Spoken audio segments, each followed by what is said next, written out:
Tube metro train Karachi شہر کے پہلے انڈر گراؤنڈ ریلوے منصوبے کا آغاز ایک ایسے دل کا تصور کریں جو دھڑکنا چاہتا ہے لیکن اس کی تمام شریانیں بند ہو چکی ہیں۔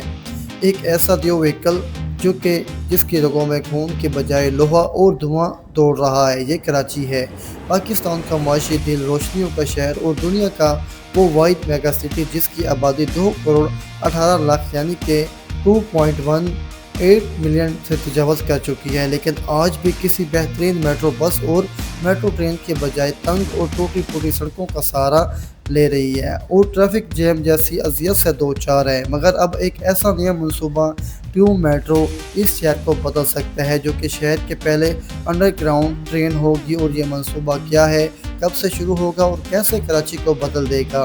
آئیے بڑھتے ہیں شہر کے پہلے زیر زمین میٹرو کی طرف، لیکن پہلے ہمارے چینل کو سبسکرائب کر لیں۔ کراچی کی طرف سے دیکھیں تو آج اس شہر میں روزانہ 1 کروڑ 95 لاکھ موٹر سٹاپس ہوتے ہیں۔ شہر کی سڑکوں پر 42 لاکھ رجسٹر گاڑیاں موجود ہیں۔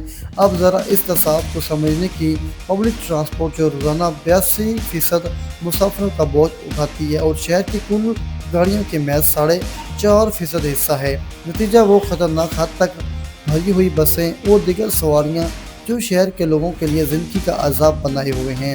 آج مسافروں کی طلب کو پورا کرنے کے لیے کراچی کو فوری طور پر 10,000 نئی بسوں کی ضرورت ہے، مگر BRT کی گرین اور اورنج لائن پر بمشکل صوبتیں چل رہی ہیں اور یہ پیپلز بس سروس کو ملا کر بھی یہ تعداد صرف 439 کے قریب بنتی ہے۔ 10,000 بسوں کا یہ خسارہ ایک لاجسٹک ناممکنات بن چکا ہے۔ اگر کسی جادوئی طریقے سے 10,000 بسیں آ بھی جائیں تو انہیں چلانے کے لیے سڑکوں پر 1 مربع میٹر کی جگہ بھی باقی نہیں بچی، یعنی کہ سطح زمین مکمل طور پر بھر چکی ہے۔ مگر پاکستان اکیڈمی آف انجینئرنگ نے اپنی 40ویں سپریم جس کا عنوان تھا کہ ایک میگا سٹی میں زیر تعمیر نقل و حرکت کی اہمیت، شہر کی تاریخ کا سب سے بڑا اور انقلابی ماسٹر پلان پیش کر دیا گیا، جس میں کراچی کے پہلے underground railway network کو پیش کیا گیا، اور یہ ایک مکمل میٹرو ٹیوب سسٹم ہوگا جو سطح زمین کے ہجوم کو نظر انداز کرتے ہوئے زمین کے نیچے دوڑے گا۔ اکیڈمی کے صدر پروفیسر ڈاکٹر بریگیڈیئر ریٹائرڈ نسیم اختر خان کی جانب سے پیش کیے گئے اس ابتدائی طور پر 2 ہائی پرائیویٹ کوریڈورز کی نشاندہی کی گئی جہاں سے یہ ٹیوب میٹرو گزرے گی۔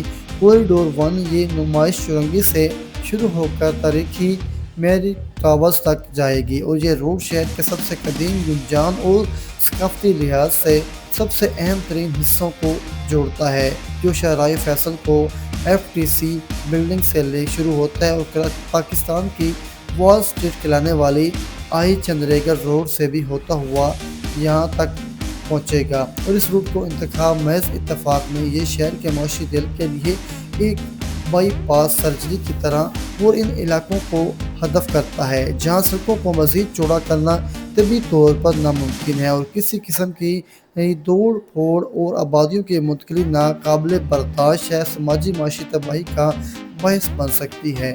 یہ project Japan international cooperation agency کی جانب سے کراچی ٹرانسپورٹ ماسٹر پلان 2030 کو ریسکیو کرنے کا واحد راستہ ہے۔ عالمی بینک کے تعاون سے بننے والا $438 ملین کی یہ یلو لائن جو روزانہ 3 لاکھ مسافروں کے لیے ڈیزائن کی گئی ہے، یہ دیگر BRT لائنز اسی وقت اب تک اپنی پوری افادیت نہیں دے سکتی جب تک انہیں کوئی مرکزی سہارا نہ ملے، اور یہ میٹرو کراچی کے اس نظام میں مدد کرے گی۔ اگر گراؤنڈ میٹرو ایک پورے نظام کے ایک ریڑھ کی ہڈی ثابت ہوگی، تمام سطح زمین کی بسیں ایک فیڈ نیٹ ورک کے طور پر کام کریں گی جو مسافروں کو گلیوں اور محلوں تک نکال کر ان زیر زمین میٹرو بسز تک پہنچائیں گی، اور یہ حقیقی نیٹ ورک انٹیگریشنز ہے۔ یاد رکھیں اس منصوبے کی انسانی اور سماجی ثمرات اتنے وسیع ہیں کہ کراچی میں روزمرہ کی زندگی کا نقشہ بدل دیں گے۔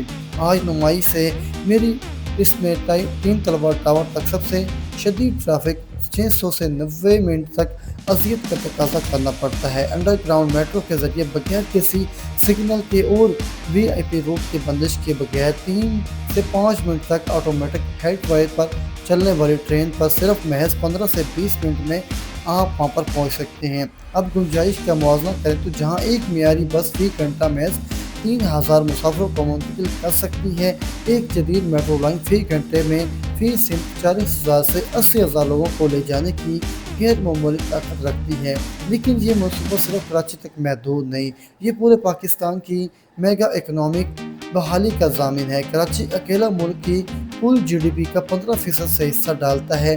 این ڈی یونیورسٹی اور عالمی بینک کے تعاون سے تصدیق کرتے ہیں کہ صرف ٹریفک جیم، سپلائی چین کی تاخیر اور ضائع ہونے والا جو ایندھن ہے، اس کی وجہ سے پاکستان کو سالانہ اپنی جی ڈی پی کا 1.5% جو ہے 6% تک نقصان برداشت کرنا پڑتا ہے۔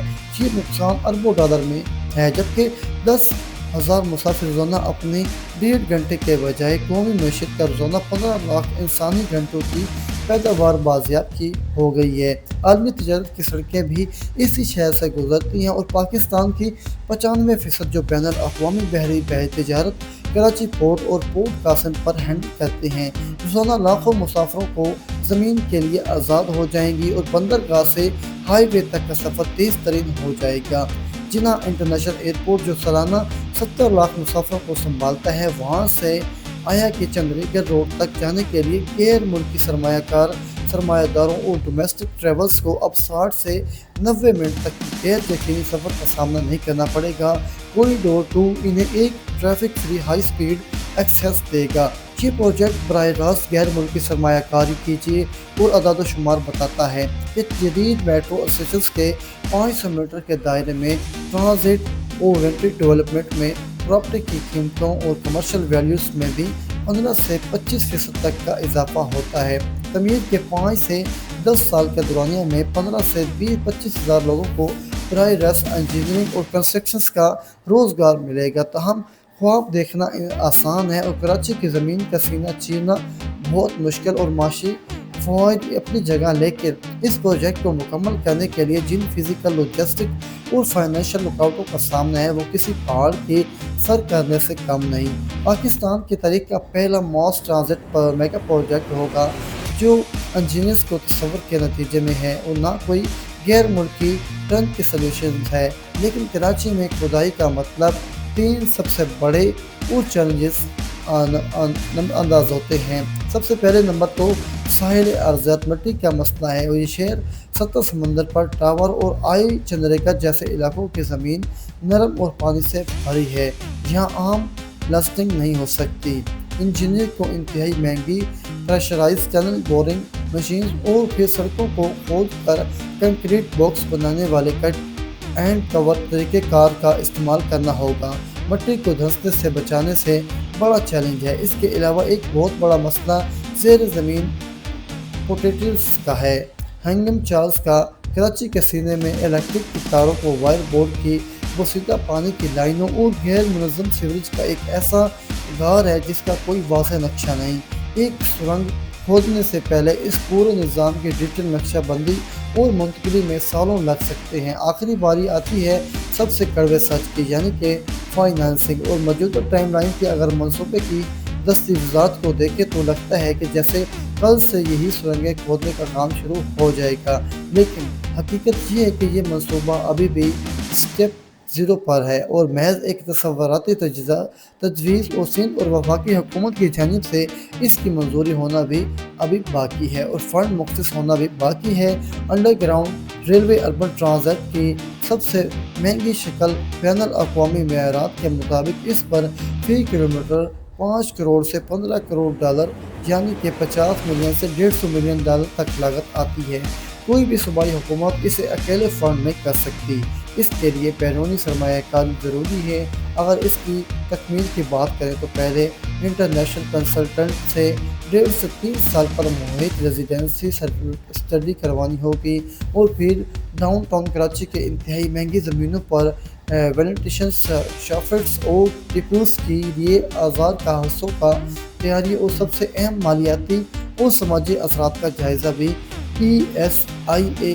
اس کے بعد گارنٹی دینی ہوگی کہ تعمیرات کی کھدائی کی ویبریشنز کوریڈور 1 پر موجود کراچی کی تاریخی اور نو آبادیاتی کی عمارتوں کو زمین بوس نہیں کر دے گی۔ اگر آج حکومت منظوری دیتی ہے تو فنڈنگ کے حصول میں مزید 1-2 سال ٹینڈر میں 1 سال اور آخرکار یہ زیر زمین مسلسل کھدائی اور تعمیر کے لیے 5 سے 10 سال کا طویل عرصہ درکار ہوگا۔ لیکن یہ بھی یاد رکھیں، یہ محض سڑکوں سے بچ کر سرنگوں میں اترنے کی کہانی نہیں، یہ 2 کروڑ 18 ہزار انسانوں کی وقار کا مسئلہ ہے، اور یہ ایک شہر کو اس کا اصل عالمی مقام تک پہنچانے کی جدوجہد ہے۔ جیسا کہ سمپوزیم اور اکیڈمی کے صدر پروفیسر نسیم اختر خان نے ارباب اختیار سے سوال کیا تھا کہ آج ہی اسے آغاز کیوں نہیں کرتے؟ سفر طویل کی رکاوٹیں پہاڑ جیسی ہیں اور لاگت اربوں ڈالر کی ہے۔ ناظرین، آپ کراچی کے اس میٹرو منصوبے اور اس کے فائدوں اور مفہومین کے بارے میں جو بھی سوال کرنا چاہتے ہیں، کوئی بھی رائے دینا چاہتے ہیں، نیچے کمنٹ سیکشن میں لازمی بتائیے گا۔ السلام علیکم۔